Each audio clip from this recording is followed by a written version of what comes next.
എടോ, കേന്ദ്രത്തിനെതിരെ പ്രതിഷേധം നടത്താനാണെങ്കിലേ നിങ്ങൾ കേന്ദ്രത്തിലേക്ക് ഒരു കാൽനട ജാഥ നടത്തണോ?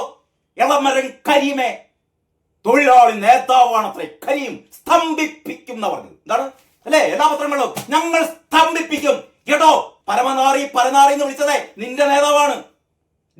ഇളമരം കരീമെ, നിന്റെ നേതാവ് പിണറായി വിജയൻ അല്ലേ? പിണറായി വിജയൻ എം കെ പ്രേമചന്ദ്രനെ വിളിച്ചതാണ് പരനാറി എന്ന്. അത് നിനക്കേ ചോരൂ, നിനക്കേ ചേരൂ. ഇളമരം കരീമെ, നീ തൊഴിലാളി നേതാവാണല്ലേ? ആശാ വർക്കർമാരെ സെക്രട്ടേറിയറ്റ് മുന്നിൽ മാസങ്ങളോളം സമരം ചെയ്തപ്പോ നിനക്ക് പുച്ഛമായിരുന്നു അല്ലേ? നിനക്ക് പുച്ഛമായിരുന്നവരോട് കീടാണുക്കൾ എന്നൊക്കെയാണ് വിളിച്ചത്. തൊഴിലാളി നേതാവാണല്ലേ? നീ എന്ത് തൊഴിലാണോ ചെയ്തത്? നീ എങ്ങനെയാണ് കോടീശ്വരനായത്? ഇവിടത്തെ കോഴിക്കോട്ടുകാർക്ക് അറിയാണോ അല്ലേ? നീ എങ്ങനെയായിരുന്നു ഒരു കരാർ തൊഴിലാളിയായി? നിന്റെ ഒരു പൂർവ്വ ജീവിതമുണ്ടല്ലോ, ഇവിടത്തെ ആൾക്കാർക്ക് അറിയാം. നീ ഇപ്പോ തൊഴിലാളി നേതാവ് കേരളത്തെ സ്തംഭിപ്പിക്കാൻ നടക്കുന്നു. എടോ, കേരളത്തെ ഒന്ന് ഉണർത്തെഴുന്നേൽപ്പിക്കാൻ വേണ്ടിയിട്ട്, കേരളത്തെ ഒന്ന് എന്താ പറയാ നവീകരിക്കാൻ വേണ്ടിയിട്ട് ഇവിടെ ജനങ്ങൾ ആഗ്രഹിക്കുമ്പോൾ നീ സ്തംഭിപ്പിക്കാൻ വേണ്ടി പോവുകയാണ് അല്ലേ? കേന്ദ്ര സർക്കാരിനെതിരെ സമരം ചെയ്യാൻ. എടോ, കേന്ദ്ര സർക്കാരിനെതിരെ സമരം ചെയ്യണമെങ്കിൽ ഇളമരം കരീമെ താൻ ചെയ്യേണ്ടത് നഗ്നപാതനായി ചെരുപ്പിടാതെ ഷൂസ് ഇടാതെ നീ തെരുവിലൂടെ നടക്കണമെടോ. എങ്ങോട്ട്? ഇന്ദ്രപ്രസ്ഥത്തിലേക്ക്, നരേന്ദ്രമോദിയുടെ വീട്ടിലേക്ക്, നരേന്ദ്രമോദിയുടെ ഓഫീസിലേക്ക് നടക്കണോ? പ്ലക്കാർഡുമായി നടക്കണോ?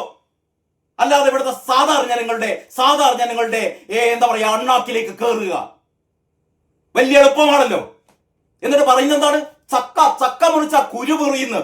ചക്ക മുറിച്ചാൽ കുരു ചിലപ്പോൾ മുറിഞ്ഞേക്കാം. ഇവനാണ് പണ്ട് പറഞ്ഞത്. എന്താണെന്നറിയോ? ഈ ഓട്ടോറിക്ഷയിൽ പോകുന്ന ഒരു ഇതേപോലെ പണ്ടൊരു ദേശീയ പണിമുടക്ക് നടത്തിയപ്പോ ഓട്ടോറിക്ഷയിൽ പോകുന്ന ഒരു സാധു കുടുംബത്തെ, ആശുപത്രിയിൽ പോകുന്ന ഒരു സാധു കുടുംബത്തെ പിടിച്ചിറക്കിയിട്ട് ആ ഓട്ടോറിക്ഷ ഡ്രൈവറുടെ മൂക്കിടിച്ച് ചമ്മന്തിയാക്കിയ തൊഴിലാളി കൂട്ടങ്ങളെ അല്ലെങ്കിൽ ഇത്തരത്തിലുള്ള ഗുണ്ടകളെ ന്യായീകരിച്ചുകൊണ്ട് ഇവൻ പറഞ്ഞത് ഈ ഇളമരം കരീം എന്ന് പറയുന്ന പടുമരം കരീം എന്നാ പറഞ്ഞതറിയോ? അങ്ങനൊക്കെ ഉണ്ടാവും. ചിലപ്പോ നുള്ളി പിച്ചി മാന്തി എന്നൊക്കെ വെറുതെ പറയണ്ട. ഞങ്ങളുടെ പണിമുടക്ക് സമയത്ത് അങ്ങനെയൊക്കെ ഉണ്ടാവും. അതാണ് ഞങ്ങൾ ചക്ക മുറിക്കുമ്പോ ചിലപ്പം കുരു മുറിയും എന്ന് പറഞ്ഞാൽ ഞങ്ങൾ തല്ലും. ഞങ്ങൾ മീൻ വിൽക്കുന്ന ആൾക്കാരുടെ മീനിലേക്ക് പെട്രോൾ ഒഴിക്കും. ഞങ്ങൾ ഇമാതിരി എല്ലാ തെമ്മാടിത്തരങ്ങളും കളിക്കും. ധൈര്യമുണ്ടോ നരേന്ദ്രമോദിയുടെ വീട്ടിലേക്കോ കാൽനട യാത്ര നടത്തടോ, എന്നിട്ട് പ്രതിഷേധിക്കടോ. അവിടെ ചെന്നിരുന്ന് മുദ്രാവാക്യം വിളിക്കടോ. നരേന്ദ്രമോദിയുടെ വീടിന്റെ മുന്നിൽ ചെന്നിരുന്ന് മുദ്രാവാക്യം വിളിക്കടോ കരീമേ അല്ലേ? അതല്ല ചെയ്യേണ്ടത്. കേന്ദ്ര നയങ്ങളോട് നിങ്ങൾക്ക് വിയോജിപ്പുണ്ടെങ്കിൽ നിങ്ങൾക്ക് വിയോജിപ്പ് പ്രകടിപ്പിക്കാം, നിങ്ങൾക്ക് സമരം ചെയ്യാം, നിങ്ങൾക്ക് പ്രതിഷേധിക്കാം. ഇവിടെ ചെന്നിട്ട് ഡൽഹിയിൽ ചെന്നിട്ട് അവിടെയാണ് കേന്ദ്ര ഭരണത്തിന്റെ കേന്ദ്രത്തിലാണ് ഈ പറയുന്ന കേന്ദ്ര നേതാക്കളുള്ളത്. അവിടെ ചെല്ലണം. ഒരു ലോങ് മാർച്ച് നടത്തണോ? കാലിലെ തൊലിയൊക്കെ പൊട്ടട്ടെ.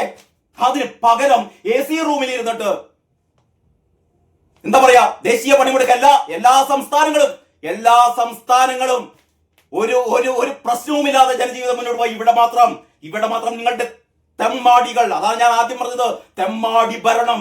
ആ തെമ്മാടി ഭരണത്തിന്റെ കീഴിൽ നിങ്ങൾ ഇവിടെ ജനങ്ങളെ മുഴുവൻ ബന്ദികളാക്കി അല്ലേ? ചക്ക മുറിക്കുമ്പോ കുരുമുറിയത്രേ. കാത്തിരുന്നോ? കോഴിക്കോട് നിന്ന് ഓടിച്ചില്ലേ? ഇളമരം കരീമൻ നിന്നോടാണോ പറയുന്നത്? കോഴിക്കോട് മത്സരിച്ചപ്പോൾ MK രാഘവനെതിരെ മത്സരിച്ചപ്പോ എത്ര വോട്ടിനാണോ താൻ തോറ്റത്? തൊഴിലാളി നേതാവേ, ഏതെങ്കിലും തൊഴിലാളികൾ നിനക്ക് വോട്ട് ചെയ്യടോ? കരീം ഖാ എന്ന് പറഞ്ഞാൽ ഒരിക്കയുമല്ല. തൊഴിലാളി നേതാവ് എന്ന് പറഞ്ഞാൽ തൊഴിലാളികൾക്കൊപ്പം നിൽക്കണം, തൊഴിലാളികളുടെ ക്ഷേമത്തിന് വേണ്ടി പ്രവർത്തിക്കണം. അല്ലാതെ തന്റെ ക്ഷേമത്തിന്, തന്റെ ഉയർച്ചക്ക്, തന്റെ സാമ്പത്തിക നേട്ടത്തിന് വേണ്ടി അല്ലടോ പ്രവർത്തിപ്പിക്കേണ്ടത്. ഇത് ഇവിടുത്തെ ജനങ്ങൾക്കറിയാം. അതുകൊണ്ടാണ് കോഴിക്കോട്ട് നിന്ന് നിന്നെ എന്ത് ചെയ്തത്? ലക്ഷക്കണക്കിന് വോട്ടിനല്ലേ? 1,00,000 വോട്ടിനാണ് രാഘവേട്ടൻ നിന്നെ തോൽപ്പിച്ചത്. രാഘവേട്ടൻ നല്ല തോൽപ്പിച്ചത് ഇവിടുത്തെ ജനങ്ങളാണ് കേട്ടോ, മറന്നു പോകരുത്. ജനത്തെ മറന്നുകൊണ്ട് ഒന്നും ചെയ്യരുത് കേട്ടോ പടുമരമേ. അത്രയും ഓർമ്മിക്കാനുള്ളൂ കേട്ടോ. ഞാൻ ഇത്രയും പറഞ്ഞില്ലെങ്കിൽ ഒരു മനസ്സമാധാനം ഉണ്ടാവില്ല. അതുകൊണ്ടാണ് കേട്ടോ. കേന്ദ്രത്തിലേത് നിങ്ങൾ സമരം ചെയ്തോളൂ, അവിടെ ചെന്ന് സമരം ചെയ്യ്. കേന്ദ്രത്തിൽ ചെന്ന് സമരം ചെയ്യ്, അവിടെ ധർണയിരിക്കുക, ഇവിടുന്ന് ലോങ് മാർച്ച് നടന്നു പോ. അല്ലാതെ ഇവിടുത്തെ ജനങ്ങളെ ബന്ദികളാക്കുക. ഒരു ദിവസത്തെ മുഴുവൻ ഇവരുടെ അന്നം മുട്ടിച്ചു അല്ലേ? എത്ര പാവങ്ങളാണ് കണ്ണീര് കുടിച്ചത്. ഇതൊന്നും ഈ രണ്ട് മൂന്ന് മാസത്തിനപ്പുറം കടക്ക് പുറത്ത് എന്ന് പറയും കേട്ടോ. കാരണഭൂതത്തോടും നിന്നോടുമൊക്കെ കാത്തിരിക്കുകയാണ് ജനങ്ങൾ.